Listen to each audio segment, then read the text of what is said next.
الحمد لله رب العالمين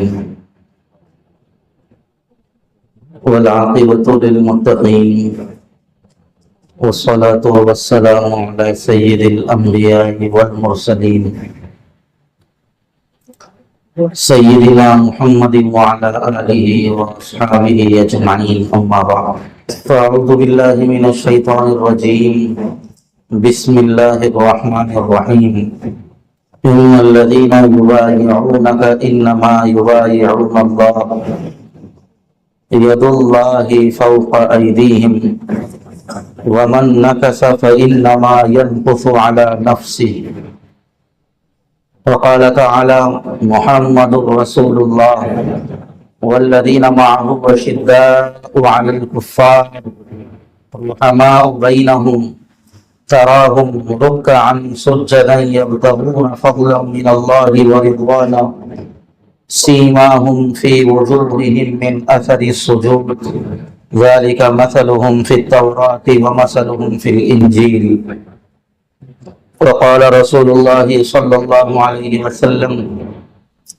أصحابي كالنجوم فبأيهم اقتديتم اهتديتم وقال رسول الله صلى الله عليه وسلم لا تصبوا أصحابي أو كما قال رسول الله صلى الله عليه وسلم اللهم صل وسلم وبارك على سيدنا محمد وعلى آله وأصحابه أجمعين قابل قدر حضرات علماء کرام، معزز بزرگوں، نوجوان ساتھیوں،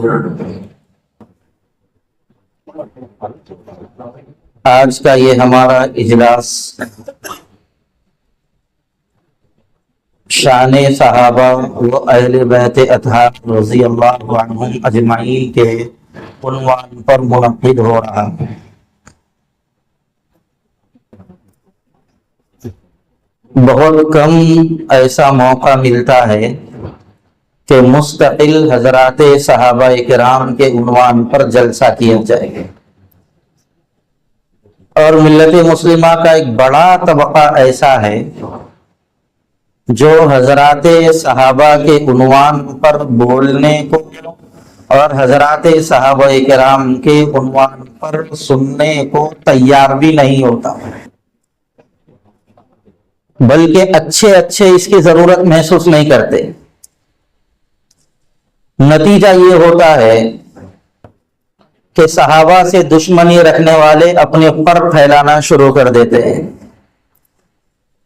پھر اس کے بعد معصوم ذہنوں کے اوپر کبھی کبھی عقیدت کا چشمہ چڑھ جاتا ہے، پھر نتیجے میں وہ گمراہی کے عمیق غار میں گر جاتے ہیں۔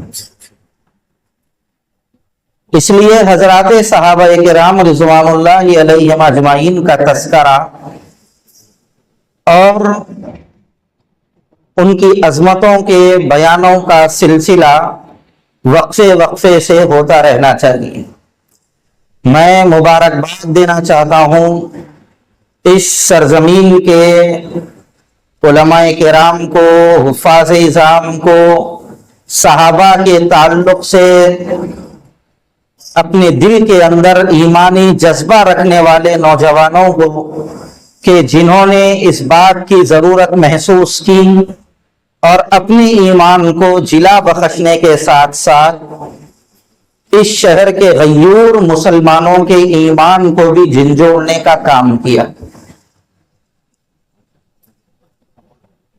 معزز بھائیوں، حضرات صحابہ کون ہیں؟ حضرات صحابہ کرام رضوان اللہ علیہم اجمعین وہ مقدس جماعت ہیں جنہوں نے بالراست رسول اللہ صلی اللہ علیہ وسلم کو دیکھا ہے۔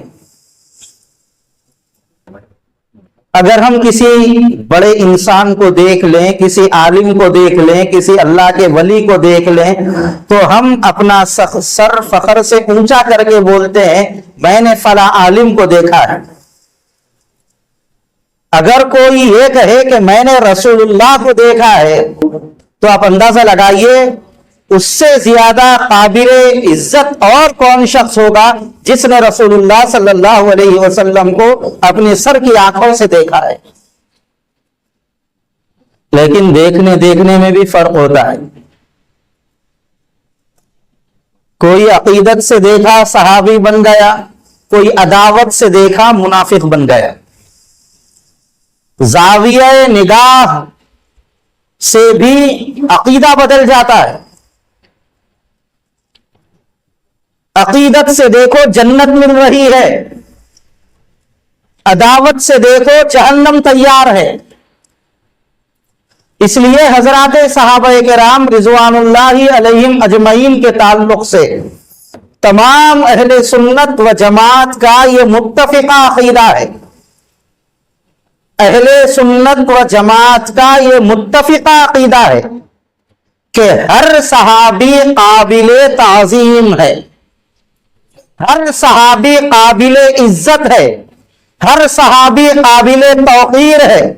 ہم کسی بھی صحابی کی شان میں ادنا درجے کی گستاخی کرنا تو چھوڑو، گستاخی کو برداشت بھی نہیں کر سکتے.